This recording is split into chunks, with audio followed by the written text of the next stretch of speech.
my God, today is Friday, 1st of May, and I decided to go for breakfast one last time in Idlewild, and I also decided to walk up Devil's Slide Trail and then go over to the tram, hike over to the tram. It's about, I think, close to Fuller's Ridge distance. And then instead of hiking down, taking the train down. That was recommended by the physio here.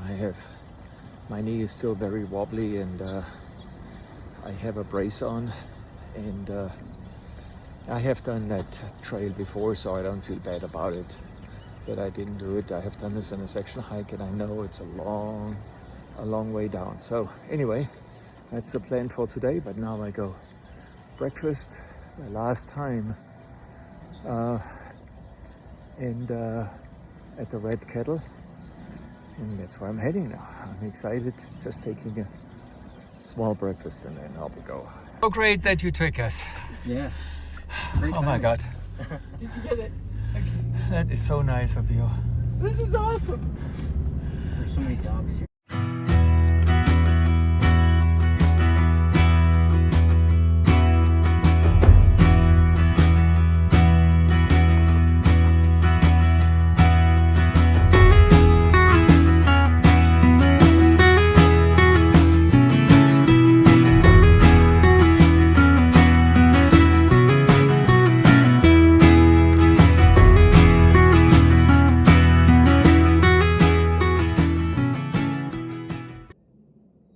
Jim, and you are? Ron. Ron? Where are you from, Ron? I'm from Hemet. Oh, you're from Hemet? Yeah. I lived in Temecula Oh. for 13 years. Oh, did you?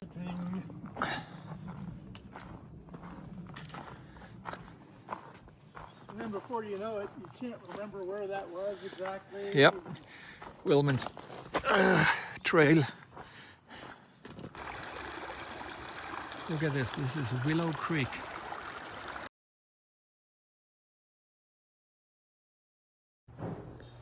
So Jim and I hiked to the tram. We went to the restaurant, ate and drank, took the tram all the way down, and then we needed a ride to the Trail Angel Nitsi McCarthy. That's where we stayed overnight. Jim came up with the idea to write this sign. He talked to the supervisors of the train station to give him the material, and wrote this sign. And we hitchhiked the first time for me, twice. 2 cars, and we made it. That is so awesome. Chantel brought us all the way here from the tram station to Orchard? Benny. To Benning. Thank you so much. Thank you. Thank you.